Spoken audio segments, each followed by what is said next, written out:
Hello, हाय, नमस्कार, प्रणाम, सत श्री अकाल, ओम साई राम, जय माता दी, हर हर महादेव। मैं डॉक्टर नीतू सिंह, आप सबका स्वागत है मेरे चैनल पे। अगर मेरे चैनल पे आप नए हैं तो चैनल को सब्सक्राइब ज़रूर करिए। आपको मेरी वीडियो कैसी लगती है ये कमेंट्स बॉक्स में आके ज़रूर बताइए और वीडियो को हमेशा एंड तक देखिए। मैं आप लोगों के कमेंट्स का इंतज़ार करती हूँ, तो कमेंट्स करके आप ज़रूर बताइए। अगर कुछ मेरे लिए सजेशन है या कुछ कहना है, कुछ नई वीडियो चाहिए, तो वो भी आप बता सकते हैं। फ्रेंड्स, आज बात करते हैं कुछ बच्चों के लिए कि हम अपने बच्चों के माइंड को पता नहीं क्यों बचपन से ही कुछ पेरेंट्स ऐसे होते हैं कि वो अपने बच्चों को यूं रिजर्व करके रखते हैं कि वो बच्चे एक तरह से अगर कहा जाए तो वो कुंठित हो जाते हैं। वो खुल के बोल नहीं पाते हैं, खुल के कुछ सवाल नहीं कर पाते हैं और खुल के मतलब लोगों के बीच कुछ अपनी बातें रख नहीं पाते हैं। तो ये क्यों होता है? क्योंकि स्टार्टिंग से जैसे मैंने कहा आपको कि जब तक आप अपने बच्चे को बेसिक जो स्टार्टिंग टाइम होती है, जब ग्रोइंग टाइम होता है उसका, या बच्चे आपके छोटे होते हैं, जब वो समझने लग जाते हैं कुछ बातों को, तो उस टाइम में आपको बिल्कुल नज़र रखना है और देखना है कि आपके बच्चे बिल्कुल नॉर्मल है क्या नहीं, आपके बच्चे और आम बच्चों की तरह बात कर रहे हैं क्या नहीं। बहुत सी ऐसी बातें देखनी पड़ती है। और क्योंकि ये सब चीज़ें जो होती है वो जब जैसे मैं मानसिक स्थिति के बारे में बात करती हूँ आप सबों से, या मैं कोई मानसिक रोग के बारे में बात करती हूँ, तो ये कभी-कभी स्टार्टिंग से भी देखा जाता है। और स्टार्टिंग से जो चेंजेस जो आते हैं बच्चों में या बड़ों में या किसी में, तो वो हम स्टार्ट से मतलब जो वो ग्रोइंग टाइम होता है आपके चाइल्ड का, तो वो टाइम अगर आप देखते हो तो वो ज़्यादा बेटर होता है और आप अच्छे से समझ पाते हो और अच्छे से आप केयर कर पाते हो।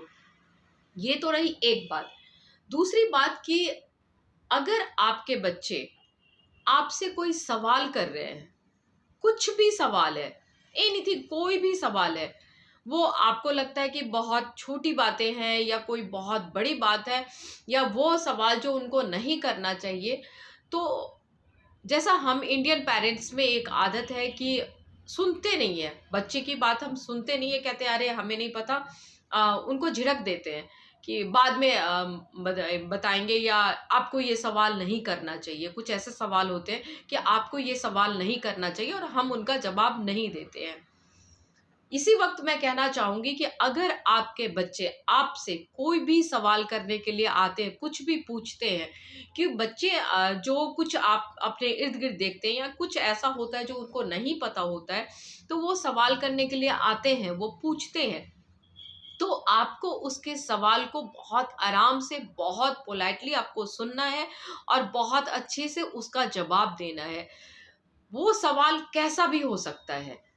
किसी भी टॉपिक पे हो सकता है, कोई भी बात हो सकती है। आपके बच्चे आपसे सवाल करेंगे और आपको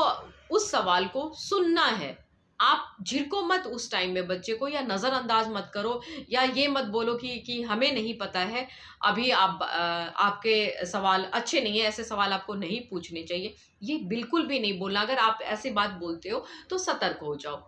आपको आपके बच्चे को जो आपके बच्चे सवाल कर रहे हैं उसका आपको जवाब देना है। हमारे यहाँ एक एक बात है ना, जैसे मान लो बच्चे स्कूल जाते हैं, और स्कूल जाते हैं तो एक बात सिर्फ ये है कि सवाल पूछने का हक या सवाल पूछने का जो तरीका है या बात है, वो सिर्फ टीचर को है। सिर्फ टीचर ही पूछते हैं। बच्चे अगर सवाल करते हैं तो टीचर मना कर देते हैं कि आप सवाल मत करो, और जवाब नहीं देते। कई जगह ऐसा देखा गया है कि जवाब नहीं देते हैं, जबकि उनको मैं जहाँ तक समझती हूँ कि कुछ ऐसे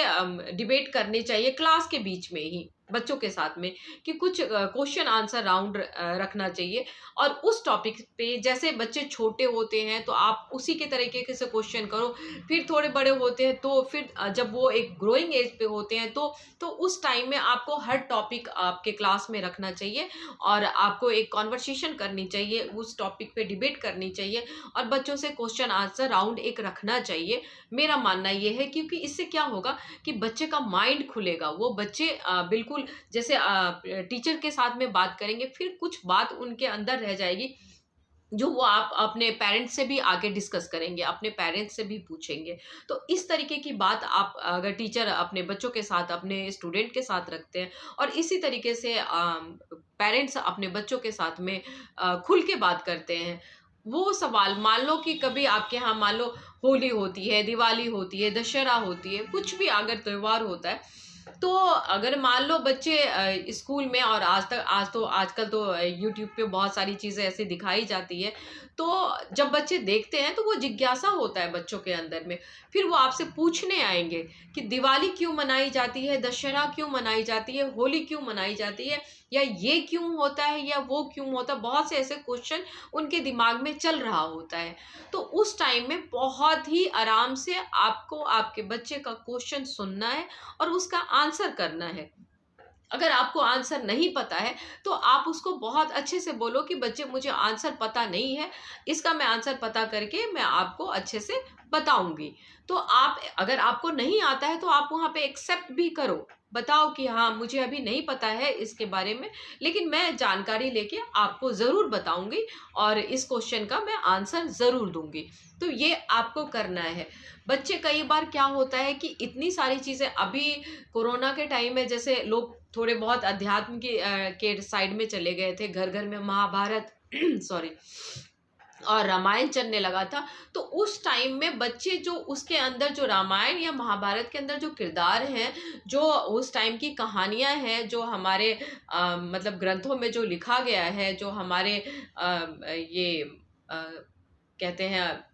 जो अध्यात्म की बातें हैं, तो वो उस बातों को लेके बच्चों के अंदर एक क्यूरियोसिटी, एक ऐसी बातें हो गई थी कि ये क्या है, ये क्या हुआ था, और ये किरदार का क्या रोल था, ये कौन थे, बहुत सारे ऐसे सवाल। क्योंकि मैं आपको इसलिए भी बता रही हूँ कि मेरी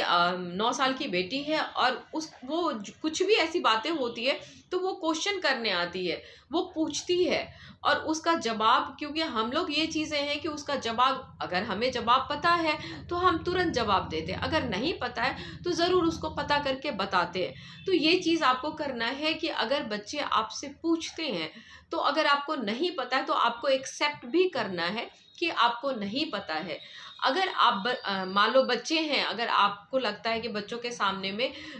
जो शिक्षा आपने उनको दी है कि बच्चे ऐसे नहीं करना चाहिए, ऐसा नहीं बोलना चाहिए, ऐसा नहीं करना चाहिए, बाय द वे अगर आपके मुंह से कुछ ऐसा निकल जाता है और बच्चे देखते हैं, अगर सुनते हैं, और अगर बच्चे आपको टोक देते हैं, झट उस टाइम में आपको बच्चे को सॉरी बोलना है। अब आप अगर ऐसा करोगे तो यही चीज आपके बच्चे के अंदर में आएगी। जिस तरीके से वो आपको देखेगी वो सब कुछ उस तरीके से ही अडॉप्ट करेगी, क्योंकि आपने तुरंत, आप घबराए नहीं, आपने बोला नहीं कि हम बच्चों को सॉरी कैसे बोले या हम एक्सेप्ट कैसे करें। अगर आपने तुरंत, बहुत इजीली अगर तुरंत आपने एक्सेप्ट कर लिया और बच्चे को सॉरी बोल दिया, तो बच्चे को वही बात अपने अंदर भी आएगा और बच्चे एक्सेप्ट करेंगे। अगर कोई गलती करेंगे या कहीं पे कुछ उन्होंने जो उनको नहीं आता है और वो अगर बोल दिए, तो वहाँ वो एक्सेप्ट कर जाएंगे और सॉरी कर जाएंगे। तो कुछ इस तरीके से आपको एक अच्छी पेरेंटिंग दिखानी है और अपने बच्चों के साथ में इस तरीके से रखना है। बच्चों को ना, कई माता पिता को मैं ये भी देखती हूँ और कुछ काउंसलिंग में जिस तरीके से पता चलता है, जहाँ पे बच्चे बहुत ज़्यादा ही डिस्टर्ब रहते हैं और वो जो शिकायत करते हैं पेरेंट्स के लिए, कई बार आप सोचते हो कि बहुत लाड दिखा रहे हो या बहुत केयरिंग हो अपने बच्चों के लिए, या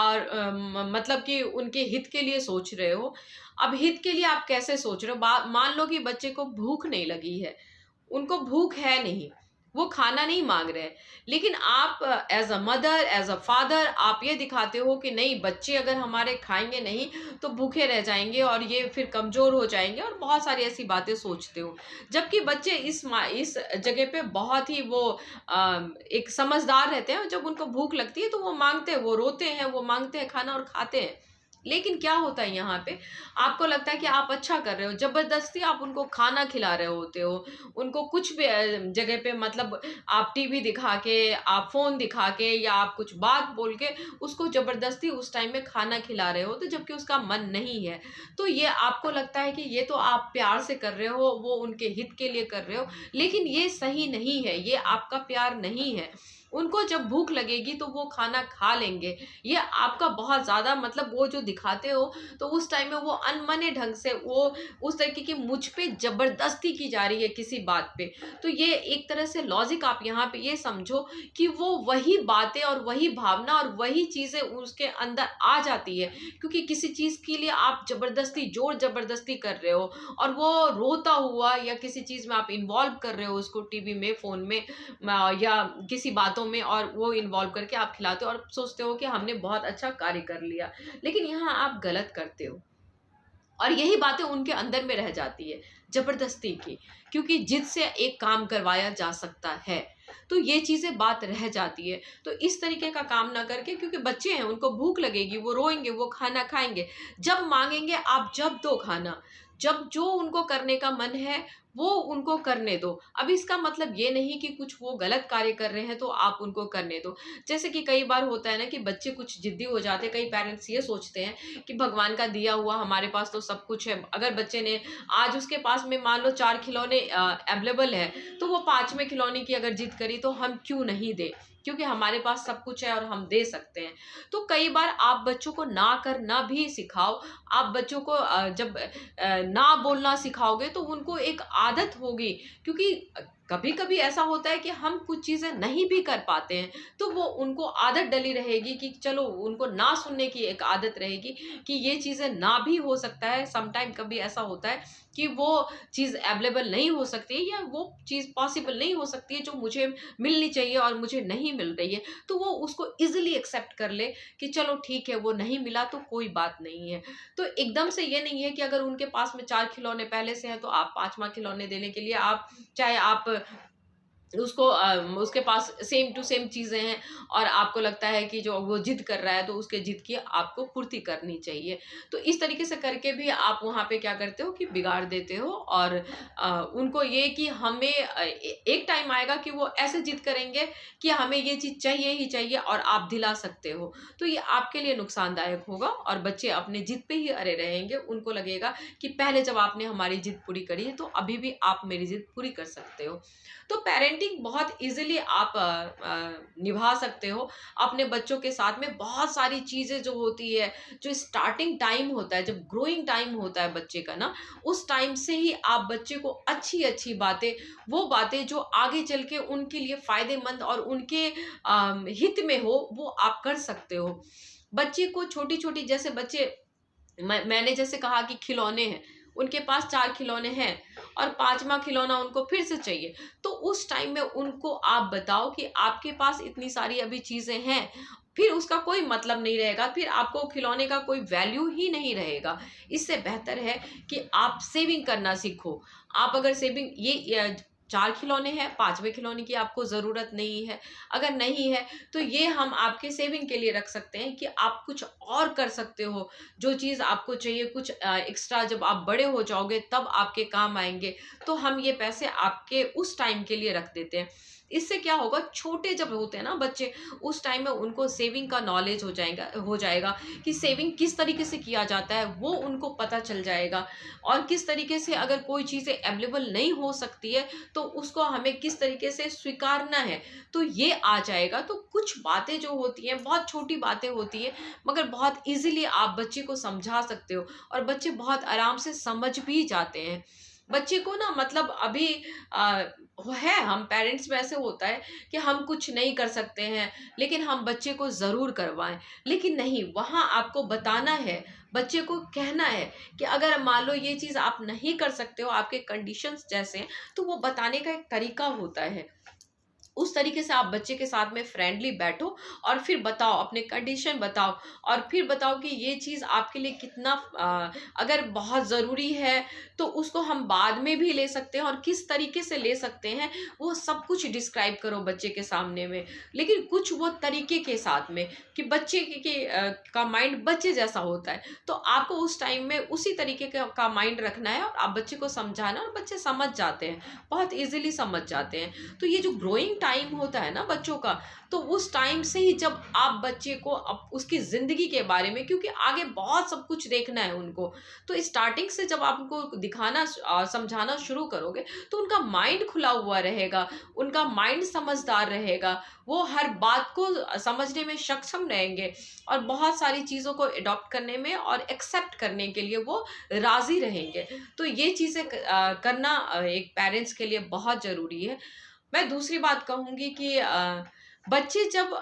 9-10 इयर्स के होने लग जाते हैं, तो उस टाइम में हार्मोन्स चेंज हो जाता है, बच्चे में कुछ चेंजेस आप देखने लग जाते हो, बट पेरेंट्स समझ नहीं पाते हैं उन बातों को। कई बार ऐसा है, देखा जाता है कि पेरेंट्स समझते नहीं है, बच्चे चिड़चिड़े हो जाते हैं, अपने जिद पे आ जाते हैं, कहने लग जाते हैं कि मैं बड़ा हो गया हूँ या मैं बड़ी हो गई हूँ, तो ये बातें मेरी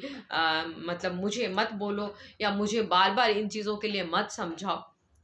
उस टाइम में बहुत ही आराम से, बहुत तरीके से, बहुत सहजता से आपके अपने बच्चों को समझना है, क्योंकि ये इनका ना एक ग्रोइंग फेज होता है। इस टाइम में जो हार्मोन्स चेंजेस होते हैं ना, तो बहुत सारे ऐसे दिमागी मतलब दिमाग में इस तरीके से बातें आती है, बच्चे चिड़चिड़ा हो जाते हैं, खुद सोचने लग जाते हैं, कुछ अपने मतलब की चीज़ देखने को ना मिले तो वो गुस्सा हो जाते हैं, कुछ अपने मतलब की चीज़ खाने को ना मिले या कहीं घूमने जाने को ना मिले तो वो बहुत अपने आप में रह जाते हैं और कुछ पेरेंट्स से मतलब उस तरीके से जैसे कि आपको लगेगा कि वो आपसे तू तू मैं कर रहे हैं या आपको जवाब दे रहे हैं, और फिर आपको गुस्सा आता है और उस पे आप मतलब बच्चे पे या तो आप बच्चे को मारते हो या डांटते हो या गुस्सा करते हो। ऐसा बिल्कुल भी मत करो। उस टाइम में बिल्कुल इतनी सहजता दिखानी है आपको अपने बच्चों को, और उस टाइम में समझना है कि ये इसका ये टाइम है और ये जो चेंजेस हो रहे हैं ये इसके एज के कारण हो रहा है, ये ग्रोइंग फेज है इसका, इसके कारण में हो रहा है। और वो तरीका आपको अपनाना है कि एक फ्रेंड बन के आप एक मदर पेरेंट मतलब जैसे आप पेरेंट्स हो, मदर हो, फादर हो, तो आपको उस तरीके से बन के ना ये बच्चे को समझाना है, एक सहज भाव से, एक सहजता वाले वर्ड्स यूज़ करो और फिर उनको समझाओ तो बच्चे अच्छे से समझेंगे। अगर उनमें उनको लगता है कि सॉरी कि वो कुछ आपसे बात करना चाहते हैं, कुछ बताना चाहते हैं, तो आप उनकी बातें बहुत आराम से, आप कुछ भी काम कर रहे हो लेकिन उसको स्टॉप करके पहले आप अपने बच्चे की बात सुनो। सॉरी। सेकंड, मैं लड़कियों के लिए कहना चाहूँगी कि जिस तरीके से मैं अपनी बेटी में देखती हूँ, क्योंकि अब उनके क्लासेस शुरू हो गए हैं, मतलब क्लासेस में जो बताया जाता है मैं उसके बारे में बात करना चाहूँगी। क्योंकि जब लड़कियाँ 10-11 साल की होने लग जाती हैं,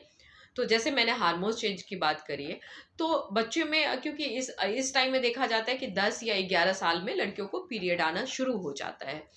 तो ये टाइम में जब अभी उनके क्लास में, अब मेरी बेटी के क्लास में अब उनको मैम बताना स्टार्ट करी है कि आपके साथ में कि पीरियड क्या होता है, या आपके साथ में अगर कुछ ऐसा होता है तो आपको पैनिक नहीं होना है, आपको किस तरीके से या तो टीचर को बताना है या आपको पेरेंट्स को बताना है। तो वो एक तरह से अभी एजुकेशन देनी स्टार्ट हो गई है, तो वो आके पूछती हैं मुझसे कि मम्मा पीरियड क्या होता है। तो समहाउ कभी कभी ऐसा होता है कि सॉरी, तबीयत की वजह से अभी गला थोड़ा ठीक नहीं है, तो आ, ये खांसी हो जाती है, माफ़ी चाहूँगी। तो जब कभी ऐसा फीमेल में जो जो एक टाइम आता है, पीरियड टाइम आता है, तो मैं कभी कभी कहती हूँ आप पूजा कर लो बेटा। तो वो पूछती हैं कि ये आप क्यों मना करते हो, भगवान जी गुस्सा हो जाएंगे, आपको करना चाहिए पूजा।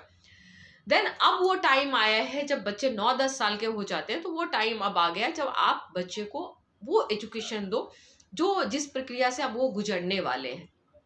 जो पीरियड आने वाला है उनको, तो वो आप इतने आराम से समझा सकते हो, तो वो बच्चे के लिए इजी हो जाता है। क्योंकि ये पता नहीं चलता है कि जब एक एज आता है तो वो कभी स्कूल में है या कभी बाहर है या घर में है, कहीं पे भी है, तो जब वो पीरियड टाइम अगर स्टार्ट हो जाए तो वो पैनिक ना हो, वो समझ उनके अंदर में वो समझ आ गई हो कि ये क्या चीज़ है, ये क्यों होता है, ये किस लिए होता है, तो वो समझ में आनी चाहिए। कई बार बच्चे बिल्कुल डर जाते हैं, वो पैनिक हो जाते हैं, वो सोचते हैं पता नहीं हमारे साथ में क्या हो रहा है ये चीज़। और ये अगर एजुकेशन पहले से मिली रहेगी, इसके बारे में कंप्लीट जानकारी रहेगी, तो वो बहुत इजीली उस चीज़ को स्वीकारेंगे और बहुत अच्छे से जान जाएंगे कि ये टाइम क्या होता है। तो ये सब चीज़ें हमारे पेरेंट्स के अंदर में है, माता पिता के अंदर में है कि आप अपने बच्चों को कैसी पेरेंटिंग दे रहे हो। कुछ टीचर के अंदर में है कि आप अब बच्चों को, जैसे बच्चे बड़े हो जाते हो तो उनको हर बात के लिए शिक्षा दी जाए, हर चीज़ की एजुकेशन दी जाए, हर चीज़ के लिए बताया जाए, क्योंकि वो प्रिपेयर रहे आगे अपने ग्रोइंग फेज को, ग्रोइंग टाइम को, ग्रोइंग एज को ना वो फेस करने के लिए वो तैयार रहे। तो इस तरीके से अगर आप अपने बच्चों के साथ में रहते हो फ्रेंडली और एकदम आपका ओपन माइंड अगर बच्चे के साथ में रहता है, तो बच्चे फिर किसी तरीके से कोई भी मानसिकता में नहीं गिरते हैं, कोई बच्चे चुप नहीं हो जाते। कई तरीके से मैंने देखा है कि पेरेंट्स बात नहीं करते हैं बच्चे से, खुल के बोलते नहीं है, खुल के बताते नहीं है, यहीं पे बच्चे दूसरे साइड में चले जाते हैं, फिर या नहीं तो वो चुप चुप हो जाते हैं, या नहीं तो वो कहीं अदर साइड में किसी और से दोस्ती हो जाती है या कुछ अदर साइड में चले जाते हैं बच्चे। तो इसके लिए आपको ज़रूरी है कि बहुत सारी चीज़ों को आपको दरकिनार करना होता है। जब आपके बच्चे बड़े हो रहे होते हैं, बहुत सी चीज़ों को नोट करना होता है, और अगर आप इस बातों को नोट करते हो, इन चीज़ों को नोट करते हो, तो आप अपने बच्चे को समझ पाते हो, और उनके जो जो वो बड़े हो रहे होते हैं तो उनको उस तरीके से आप समझा रहे होते हो, समझ रहे होते हो। तो इस तरीके की पेरेंटिंग रखिए। क्योंकि मैंने आज ये टॉपिक इसलिए भी रखी क्योंकि कई 11 साल के, 12 साल के ऐसे बच्चे हैं जो कुछ ऐसे पेरेंट्स के कारण में जो बच्चे के साथ में बैठते नहीं है, क्योंकि वो वर्किंग होते हैं, ये सोचते हैं जब बच्चे उनसे बात करने के लिए आते हैं तो मैं थका हूँ या मैं थकी हूँ, अभी नहीं, ये सवाल अभी नहीं, बाद में जवाब दे देना है, या आपको ये सवाल नहीं करना चाहिए, ठीक है आप अपने टीचर से पूछ लेना, मुझे नहीं पता, मुझे नहीं ये क्वेश्चन करना चाहिए, मुझसे नहीं क्वेश्चन करना चाहिए ये आपसे। तो ये सब चीज़ें ना बच्चे को आपको नहीं बोलना है। आपके बच्चे को आपके जैसा ही, मतलब अगर आपके बच्चे आपसे पूछने आते हैं तो आपको आपके बच्चे जैसा ही बन जाना है, और उसको उसके क्वेश्चन का आंसर आपको ज़रूर देना है। ज़रूर आप समझाएं, वो क्वेश्चन कैसा भी हो सकता है, किसी भी टॉपिक पे हो सकता है, किसी भी रीज़न पे हो सकता है, किसी भी बात पे हो सकता है, तो वो आपको बताना है अपने बच्चों को। अगर आप अपने बच्चे के साथ में इस तरीके की पेरेंटिंग रखोगे तो बच्चे आपके बिल्कुल सहज रहेंगे और फ्रेंडली रहेंगे, और बच्चे आपके जो कहते हैं ना कि एक वो कुंठित माइंड नहीं रहेगा। क्योंकि इस तरीके से बच्चे अगर बच्चों को नहीं समझाया जाता है, बच्चों को नहीं बताया जाता है, वही बच्चे होते हैं जो एक टाइम में ना बिल्कुल चुप रहने लग जाते हैं या बात नहीं करते, और फिर यही आगे जाके मानसिक रोग का रीज़न बनता है। तो आप अपने बच्चों के साथ में फ्रेंडली रहें, फ्रेंडली टॉकिंग करें, और फ्रेंडली सब सारी बातें समझाना, और अगर कोई क्वेश्चन करने के लिए आता है तो उसका आंसर भी ज़रूर करिए। तो ये थी आज बच्चों के लिए बात, आपके पेरेंटिंग की बात। अच्छे पेरेंट्स बनिए, गुड पेरेंट्स बनिए, अपने बच्चों को समझिए और बच्चों के साथ में बच्चे जैसा ही बन जाइए। अगर बच्चे आपके बड़े हो रहे हैं तो आप भी उसी तरीके से, उनके तरीके से ही आप भी धीरे धीरे बड़े हो। आप फिर देखो बच्चे आपसे कितने फ्रेंडली हो जाते हैं और किस तरीके से आपसे शेयर करते हैं बातें। फिर मिलते हैं अगली वीडियो में कुछ और इसी तरीके की बातों के साथ में। वीडियो कैसी लगती है आपको ज़रूर आप बताना है कमेंट्स बॉक्स में आकर। जिंदगी को हंसते मुस्कुराते जिंदा दिल से ऊर्जावान होके सकारात्मक सोच के साथ में जीते रहिए। बच्चों को अपने फ्रेंड बना के, अपने दोस्त बना के और अपना जिगरी यार बना के रखिए। देखिए ज़िंदगी कितनी आसान हो जाती है, क्योंकि बच्चे हमारी धरोहर है। बच्चे कहते हैं कि देश का भविष्य है, तो इस भविष्य को हमें संभालना है और संभालना है, संवारना है, संजोना है और समझाना भी है। तो इस तरीके से समझाते हुए अपनी ज़िंदगी को आराम से, कायदे से और सकारात्मक दिशा की ओर लेके चलते रहिए। और एक दूसरे का हेल्प करते रहिए, एक दूसरे की मदद करते रहिए, इसी का नाम ज़िंदगी है। डॉक्टर नीतू सिंह का वीडियो देखते रहिए, कुछ अच्छी बात आपको ज़रूर समझ में आएगी, कुछ अच्छी बात ही आप लोग सीखिएगा। कैसी लगती है वीडियो ज़रूर बताइएगा। तब तक के लिए मिलते हैं अगली वीडियो में। हर हर महादेव, जय शिव शंकर।